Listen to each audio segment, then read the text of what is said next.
నమో బుద్ధాయ. శ్రద్ధావంతులైన ఉపాసక ఉపాసకులందరికీ ఈ ఆదివారపు తెలుగు ధమ్మ ప్రవచన కార్యక్రమానికి మైత్రీపూర్వక స్వాగతం. ఈరోజు మనం సారిపుత్త భంతే భగవాన్ బుద్ధుడి అగ్రసావకుల్లో ఒకడు. ఇక్కడ మనం చూడొచ్చు, కుడివైపున ఉన్నటువంటి కుడి భుజంతో సమానమైనటువంటి సారిపుత్త భంతే యొక్క మహాపరినిర్వాణం గురించి మనం తెలుసుకుందాం. మరి తెలుసుకోబోయే ముందు త్రిరత్నాలైనటువంటి బుద్ధ ధమ్మ సంఘాలకు నమస్కరించి ప్రారంభించుకుందాం. నమో తస్స భగవతో అర్హతో సమ్మా సంబుద్ధస్స. నమో తస్స భగవతో అర్హతో సమ్మా సంబుద్ధస్స. నమో తస్స భగవతో అర్హతో సమ్మా సంబుద్ధస్స. బుద్ధం ధమ్మం సంఘం నమస్సామి. త్రిరత్నాల తర్వాత మా బడా బంతేజీ గారి పాద పద్మాలకు నమస్కరిస్తున్నాను. అలాగే మా గురు బంతేజీ గారికి పాదాభివందనం. మనం ఇంతకుముందు ఎప్పుడో చాలా రోజుల కిందట, దాదాపు 2 సంవత్సరాల కిందట సారిపుత్త భంతే ధమ్మంతో ఎలా పరిచయం అయింది అనేది తెలుసుకున్నాం. ఇప్పుడు పరినిర్వాణం గురించి తెలుసుకుందాం. భగవాన్ బుద్ధుడు తన జీవితంలో తాను బుద్ధత్వాన్ని పొందిన తర్వాత ఎంతోమందికి అలా బుద్ధత్వాన్ని పొందడంలో, అంటే వాళ్ళు తమ దుఃఖాన్ని పూర్తిగా నిర్మూలించుకోవడంలో సహాయం చేశాడు. ఎంతోమంది ప్రయోజనం పొందారు, ఇంకా పొందుతూ ఉన్నారు. అందులో మళ్ళీ వాళ్ళ కుటుంబ సభ్యులు కూడా అందరూ ప్రయోజనం పొందినటువంటి సందర్భం.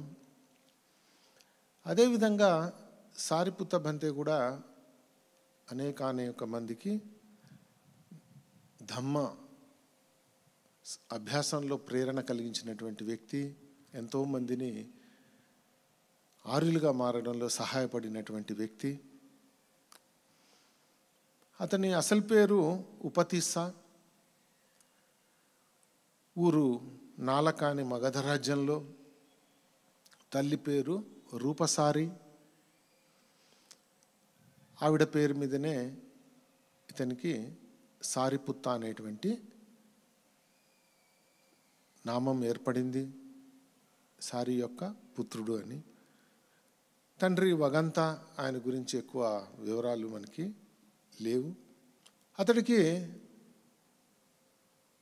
సోదరులు సోదరీమణులు మొత్తం కలిపి 6 ఉండేవాళ్ళు. సోదరులు చుంద, ఉపసేన, రేవత. మరి అలాగే సోదరీమణులు చాలా, ఉపచాల, శిశూపచాల అని 3. చాలా, ఉపచాల, శిశూపచాల. వారందరూ వివాహం అయిన తర్వాత భిక్షుణులుగా మారారు. ఈ 6 భిక్షుణులుగా సంఘంలో చేర్చుకోబడ్డారు. అంతకన్నా ముఖ్యమైన విషయం ఏంటంటే అందరూ అర్హంతత్వాన్ని పొందారనమాట. అంటే సారిపుత్రుడు భంతేతో కలిపి 7 మొత్తం అందరూ అర్హంతత్వాన్ని పొందుతారు. కానీ వారి తల్లి మాత్రం బ్రహ్మను ఆరాధిస్తూ ఉంటుంది. ఇక భగవాన్ బుద్ధుడి మహాపరినిర్వాణ సమయంలోనే, అదే సంవత్సరంలోనే బేలువగామ అనే చోట వసావాసాన్ని గడిపి భగవాన్ బుద్ధుడు జేతవనానికి వస్తాడు. అప్పుడు సారిపుత్త భంతే భగవాన్ బుద్ధుడికి నమస్కరించి తన విడిదిని చేరుకొని అర్హత ఫల సమాపత్తి అనేటువంటి ఒక ధ్యానం చేస్తాడనమాట. ఆ ధ్యానంలో ఆయన ఏదైతే దేని గురించి అయితే చూడదలుచుకున్నాడో అవన్నీ చూసేటువంటి శక్తులు లభిస్తాయి. ఆయనకి ఒక అనుమానం వస్తుంది, ప్రశ్న వస్తుంది. సమ్యక్ సంబుద్ధులు మొదట మహాపరినిర్వాణం చెందుతారా లేక అతని అగ్గసావకులా? అగ్గసావకులు ముందు మహాపరినిర్వాణం చెందుతారా లేకపోతే భగవాన్ బుద్ధుడు ముందు చెందుతాడా అని. అతడికి తన అగ్గసావకులే మొట్టమొదట భగవాన్ బుద్ధుడి కన్నా ముందే మహాపరినిర్వాణం పొందుతారని తెలియవస్తుంది. మరి అప్పుడు ఆయన తన ఆయుష్ ఎంత అని చూసుకుంటాడు. కేవలం 1 వారం మాత్రమే ఉన్నట్టుగా అతనికి అవగతం అవుతుంది. సాధారణ ప్రజలు ఇంకా 1 వారంలో మనము మరణిస్తామనుకుంటే అప్పుడు వాళ్ళ మనసంతా ఎట్లా ఉంటుందో, ఆందోళనగా ఉండొచ్చు, భయంగా ఉండొచ్చు ఇట్లా. కానీ అర్హంతులైనటువంటి వాళ్ళకి ఇలాంటి మానసిక స్థితులు ఏముండవు. లోభ దోష మోహాలను జయించినటువంటి వాళ్ళు కాబట్టి అతను 1 వారం ముందే అనుకొని, సరే మరి ఎక్కడ మహాపరినిర్వాణం పొందాలి అని చూసుకుంటాడు. రాహుల్ డేమో తావతింస దేవతల మధ్యలో అయి ఉంటాడు. తర్వాత అన్యాకొండన్య హిమాలయాల్లోని ఛద్దంత సరస్సు దగ్గర అయి ఉంటాడు. మరి తాను ఎక్కడ అవ్వాలి అనేటువంటిది చూసుకుంటాడు. తర్వాత అతడు తన బాల్యం గురించి, జీవితాన్ని గురించి పర్యవేక్షణ చేసుకున్నప్పుడు అతనికి తన తల్లి గుర్తుకు వస్తుందన్నమాట. తన 7 పిల్లలు కూడా అర్హంతులైన తన తల్లికి మాత్రం బుద్ధ ధమ్మ సంఘాల పట్ల శ్రద్ధ ఉండదు. ఆవిడ తన మార్గంలోనే తాను ఉంటుంది. అప్పుడు సారిపుత్త భంతే ఇదే అర్హత ఫల సమాపత్తిలో చూస్తాడనమాట. ఆమెకి బుద్ధ ధమ్మ సంఘాల పట్ల శ్రద్ధ కలగడానికి పరిస్థితులు అనుకూలంగా ఉన్నాయా లేదా అని చూస్తాడు. అయితే ఆశ్చర్యంగా ఆమె దాన్ని సాధించగలిగినటువంటి పరిస్థితులు ఉన్నాయి అని తెలియవస్తుంది. ఎవరు చెప్తే ఆమె అలా బుద్ధధమ్మ సంఘాల పట్ల శ్రద్ధ లభిస్తుంది అని చూసినప్పుడు స్వయంగా అతడు చెప్తేనే ఆమె అయ్యేలాగా తెలిసి వస్తుందన్నమాట. అప్పుడు అతడు భగవాన్ బుద్ధుడి దగ్గరికి మళ్ళీ వెళ్ళి మహాపరినిర్వాణానికి అనుమతిని అడగడం కోసమని వెళ్తాడనమాట. బంతే నేను ఇట్లా మహాపరినిర్వాణం అవ్వబోతున్నాను అని చెప్తాడు. కానీ భగవాన్ బుద్ధుడు అతడు అవుతాను అనగానే భగవాన్ బుద్ధుడు నువ్వు మహాపరినిర్వాణం పొందుగాక అని ఏమన్నా బ్లెస్ చేశాడు అనుకోండి, అప్పుడు మిగతా తీర్థికులు ఆయనంటే గిట్టనేటువంటి వాళ్ళు చూడండి ఈయన చావును ప్రోత్సహిస్తున్నాడు అని చెప్పే అవకాశం ఉంది. అలా కాకుండా నువ్వు పొందకుండుగాక అని చెప్పినట్లయితే అది కూడా ఈయన పొందలేదు సారిపుత్త బంతే అనేటువంటి తప్పుడు అభిప్రాయానికి జనాలు వచ్చే అవకాశం ఉంటుంది. కాబట్టి భగవాన్ బుద్ధుడు కుశలంగా ఇట్లా అడుగుతాడనమాట, నువ్వు మహాపరినిర్వాణాన్ని ఎక్కడ పొందుతావు అని. అప్పుడు సారిపుత్త బంతే చెప్తాడు, మగధలో నాలక అనే గ్రామంలో నేను పుట్టిన గదిలోనే నేను మహాపరినిర్వాణాన్ని పొందుతాను అని చెప్తాడు. అప్పుడు భగవాన్ బుద్ధుడు సరే నీకు కాలానుగుణంగా నీకు తగినటువంటిది చెయ్యి అని చెప్తాడు. నీవు మరి మహాపరినిర్వాణం చెందుతున్నావు కాబట్టి భిక్షువులందరికీ చివరి సందేశం ఇవ్వాల్సిందిగా చెప్తాడు. అప్పుడు సారిపుత్త బంతే వాళ్ళందరినీ ఎంతో ఉత్సాహపరిచేలాగా ధమ్మ మార్గంలో వాళ్ళు కొనసాగేలాగా వాళ్ళకి కావలసినటువంటి ప్రేరణను అందిస్తాడు తన ప్రవచనం ద్వారా. తర్వాత తన అనుచరులు ఆయన దగ్గర శిష్యులు అయినటువంటి అంతేవాసులైనటువంటి 500 మంది భిక్షువులను వెంటబెట్టుకొని ఆయన తన పుట్టిన ఊరికి బయలుదేరుతాడు. బయలుదేరే ముందు వీళ్ళందరికీ తెలుస్తుంది, ఆ జేతవనం సావత్తిలో ఉన్నటువంటి ప్రజలందరికీ తెలిసి వాళ్ళందరూ పూలు అలానే సుగంధం ద్రవ్యాలు ఇట్లాంటి వాటిలతో ఆయనకి వీడుకోలు చెప్తారు. దాని తర్వాత వెళ్ళబోయే ముందు సారిపుత్త బంతే భగవాన్ బుద్ధుడికి నమస్కరించి, బంతే నేను ఏదైనా తప్పులు చేస్తుంటే నన్ను క్షమించండి అని అడుగుతాడనమాట. అప్పుడు భగవాన్ బుద్ధుడు చెప్తాడు, నువ్వు అసలు ఏ తప్పు చేయలేదు, నేను నిన్ను క్షమిస్తున్నాను, కానీ నువ్వు మాత్రం నిజంగా ఏ తప్పు చేయలేదు, ఏ విధమైనటువంటి కాయం ద్వారా కానీ, మాట ద్వారా కానీ, మనసు ద్వారా కానీ చేయలేదు అని సారిపుత్త బంతేకి చెప్తాడు. అట్లా ఆయన మరుసటి రోజుకి ఆ మగధ రాజ్యంలోని వాళ్ళ ఊరైనటువంటి నాలక, అక్కడ ప్రవేశ ద్వారం దగ్గర ఊరి బయట చేరుకుంటాడు. అక్కడ ఆయన ఒక బంధువు కనపడతాడు. బంధువు కనపడినప్పుడు ఆయనతో చెప్తాడనమాట, మా అమ్మగారు ఉన్నారా, చూసిరా అని చెప్తారు. ఇట్లా మీ అబ్బాయి వచ్చాడని చెప్పమని ఆమెకి తెలియపరచు అని ఆ బంధువుకి చెప్తే ఆయన వాళ్ళ తల్లి దగ్గరికి వెళ్ళి విషయాన్ని చెప్తాడనమాట, ఇట్లా మీ అబ్బాయి వచ్చున్నాడని. అప్పటికే సుమారుగా 60-70 ఏళ్ళు ఉంటాయి ఈ సారిపుత్త బంతేకి. వాళ్ళ తల్లిగారికి ఇంకొక 15-20 ఏళ్ళు ఎక్కువ వేసుకోవచ్చు. ఆవిడ 80-90 మధ్యలో ఉండొచ్చు. కానీ ఆమె అన్ని ఫ్యాకల్టీస్ అన్నీ సక్రమంగా పనిచేస్తూ ఉంటాయన్నమాట. అంతకుముందు ఒకసారి సారిపుత్త బంతేని ఆమె ఇంటికి ఆహ్వానిస్తుంది తల్లి. ఆహ్వానించి ఆయన కూర్చున్నప్పుడు, ఆయనకు వడ్డించి ఆయన తినేటప్పుడు ఆమె, నువ్వు ఇంత 80 కోట్ల ఆస్తి ఉండి కూడా నువ్వు ఎందుకు ఇట్లా అడుక్కొని తింటున్నావు అని ఆయన్ని బాగా నిందిస్తుంటుంది అనమాట. ఆయన్నే కాకుండా ఆయనతో వెళ్ళినటువంటి మిగతా భిక్షువులు, ఆయనకన్నా సీనియర్లు ఉన్న వాళ్ళని చూసి కూడా, మీరు చూడండి మా అబ్బాయి 80 కోట్ల ఆస్తి ఉన్న అబ్బాయిని మీరు పని మనిషిగా చేసుకున్నారు, మీ సేవకుడిగా మార్చుకున్నారు అని వాళ్ళని కూడా నిందిస్తుంది. కానీ సారిపుత్త బంతే చాలా శాంతంగా, ఏమాత్రం అసహనం, చిరాకు ఇలాంటివి ఏమి వ్యక్తపరచకుండా అంతకుముందు తిని వచ్చి ఉంటాడనమాట అంతకుముందు గతంలో. కాబట్టి నా ముందుగానే ఆమె తల్లికి అనుమతి తీసుకొని మళ్ళీ వెళ్తాడు.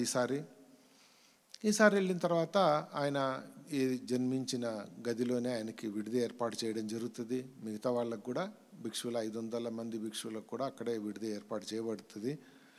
కానీ ఆయనకి తీవ్రమైనటువంటి బాధ కలుగుతుంది, విరోచనాలు అవుతాయి.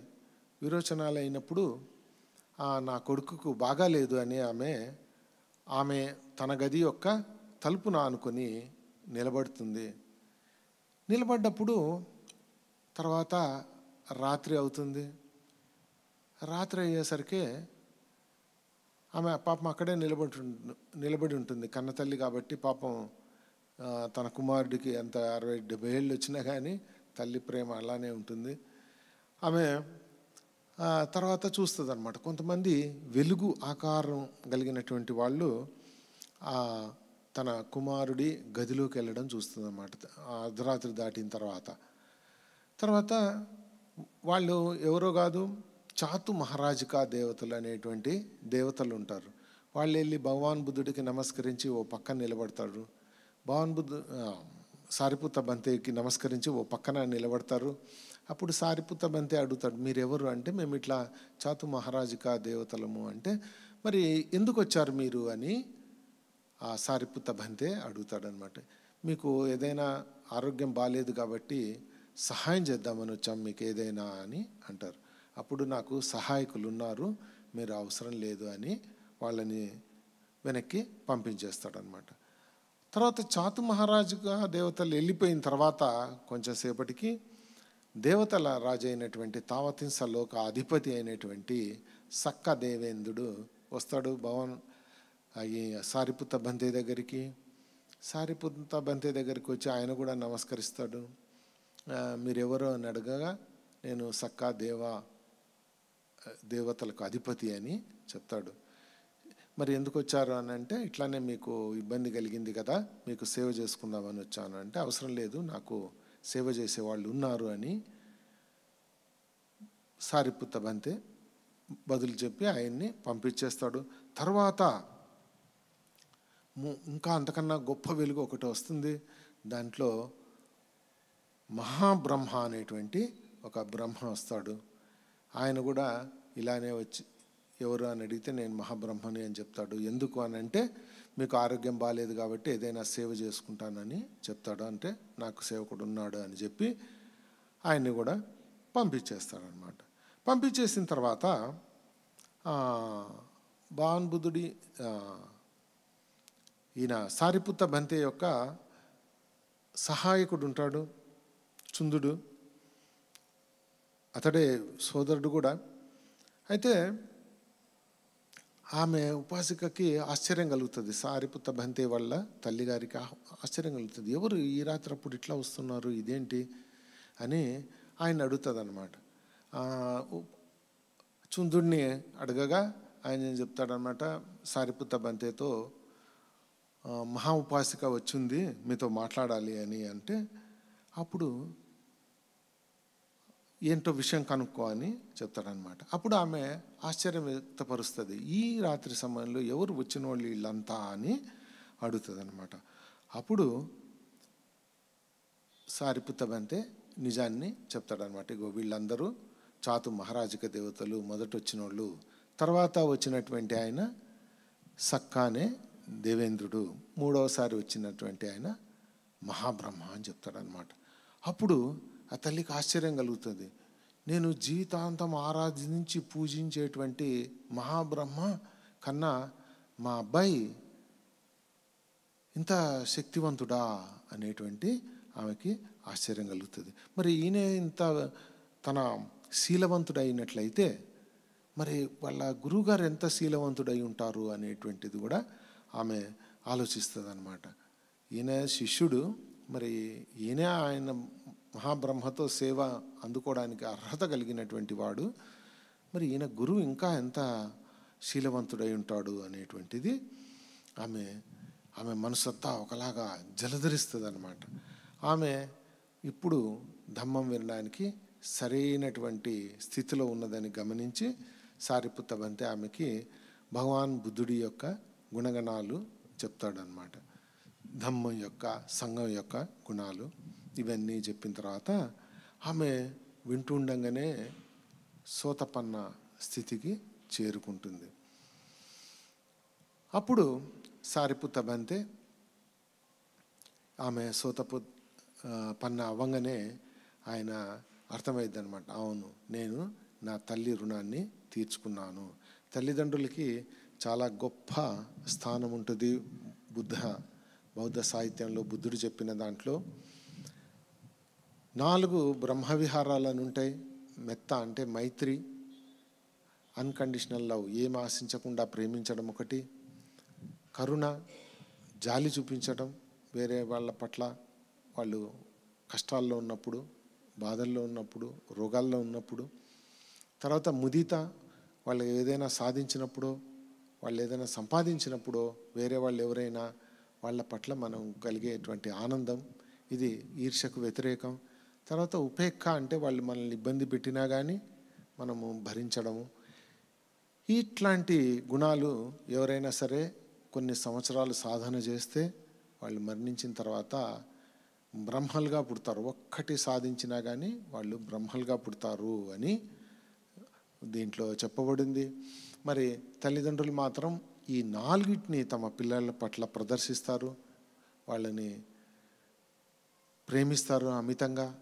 తర్వాత కరుణతో ఏదైనా అవసరమైతే సేవ చేస్తారు, జబ్బు వచ్చినా కానీ ఇలాంటి సందర్భాల్లో. తర్వాత వాళ్ళు సాధిస్తే తాము సాధించినంతగా పొంగిపోతారు. తర్వాత వాళ్ళు తెలియక ఇబ్బంది పెట్టినా కానీ పోన్లే పిల్లగాళ్ళు తెలియదు అని క్షమించి వదిలేస్తుంటారు. కాబట్టి తల్లిదండ్రులు వాళ్ళు 4 రెట్లు బ్రహ్మతో సమానము అని మనకి దీని ద్వారా తెలుస్తుంది. కాబట్టి ఇతను ఎప్పుడైతే వాళ్ళ రుణం మాత్రం ఎప్పటికీ తీర్చుకోలేము అని చెప్తాడు. వాళ్ళని కల్పాల వరకు భుజాల మీద మోసినా, వాళ్ళకి సేవ చేసినా, అన్ని రకాలైనటువంటి సమకూర్చినా కానీ, ఏం చేసినా కానీ తల్లిదండ్రుల రుణం తీర్చుకోలేము అని చెప్తాడు. కానీ ఎప్పుడైతే వాళ్ళు ధమ్మ మార్గంలో లేనట్లయితే, వాళ్ళని ధమ్మ మార్గంలో తీసుకొచ్చినా కానీ, వాళ్ళు శీలవంతులు కాకపోతే శీలవంతులుగా మార్చినా కానీ అప్పుడు మనం తల్లిదండ్రుల రుణం తీర్చుకోగలుగుతాము. కాబట్టి ఇతనికి అట్లా నేను నా తల్లి యొక్క రుణం తీర్చుకున్నాను అని సారిపుత్త బంతే కనిపిస్తుంది. మరి నీవు వెళ్ళవచ్చు ఉపాసిక అని చెప్తాడు. ఆమె వెళ్ళిపోతుంది. కానీ వెళ్ళే ముందు ఆమె అంటది, ఇన్ని సంవత్సరాల నుంచి మరి నాకెందుకు చెప్పలేదు ఈ విషయాన్ని, ముందే చెప్పుంటే బాగుండేది కదా అంటుంది అనమాట. ఆమె అంటే ఆమె సోతపన్న అయిపోయింది కాబట్టి ఆమెకి తిరుగులేని నమ్మకం ఒకటి కలిగి ఉంటుంది అనమాట. తర్వాత ఆమె వెళ్ళిపోయిన తర్వాత సారిపుత్త బంతే పిలిచి సమయం ఎంత అని అడుగుతాడు. ఇంకా సూర్యోదయం అవ్వబోతుంది బంతే అని ఉపఠాకుడు అంటే సేవకు చేసేవాడు చెప్తాడు. అయితే మరి అందరి భిక్షులను 500 మందిని పిలువు అని చెప్తాడు. మరి అందరూ వచ్చిన తర్వాత ఇతను సారిపుత్త బంతే నేను తెలుసో తెలియకో ఏదైనా తప్పులు చేస్తుంటే ఆయనందరు శిష్యుల్ని కూడా ఈయన వినమ్రంగా అడుగుతాడు అనమాట. నేను ఏదైనా తప్పులు చేస్తుంటే నన్ను క్షమించండి అని చివరికి ఆఖరి గడియల్లో ఉన్నప్పుడు కూడా చెప్తాడనమాట. వాళ్ళు కూడా చెప్తారు, బంతే మీరు ఏం తప్పు చేయలేదు, మీరు ఎప్పుడు ఏ తప్పు చేయలేదు అని అతనితో చెప్తారు. చెప్పిన తర్వాత ఇతడు ముఖాన్ని కప్పుకొని ఉంటాడు. తర్వాత కుడివైపు తిరిగి పడుకొని అతని ధ్యానాల్లో 9 రకాలైన స్థితులు అనమాట. 4 ధ్యానాలు ముందుకి వెనక్కి అలాగా రకరకాలైనటువంటి ధ్యాన స్థితిలో ఉంటాడు. సూర్యోదయం అయ్యేటప్పుడు అదే కార్తీక పౌర్ణమి సూర్యోదయం అయ్యేటప్పుడు అతడు నిరుపధిశేష నిర్వాణాన్ని పొందుతాడు. అంటే ఇంకా ఏ విధమైనటువంటి మిగిలిన ఏదీ లేదు, శేషం అనేటువంటి లేనటువంటి నిర్వాణాన్ని పొందుతాడు. మరి ఈ సారిపుత్త బంతే యొక్క నిర్వాణాన్ని గురించిన కథ, మళ్ళీ తర్వాత నిర్వాణం పొందిన తర్వాత ఏం జరిగింది అనేటువంటిది మనం తర్వాత ఎప్పుడైనా మాట్లాడుకుందాం. మరి మైత్రి భావనతో ఈ ప్రవచన కార్యక్రమాన్ని ముగిద్దాం. సుఖీ భవేయాం నిర్దుఃఖో అహం నిత్యం అహం వియా హితా చ మే సుఖీ హోంతో మజ్జఠా చాథవేరినో ఇమాం హి గామాఖ్యేతాం హి సత్తా హోంతు సుఖీ సదా తతో పరంచ రాజ్యేషు చక్రవాలేషు జంతునో. సాధు సాధు సాధు.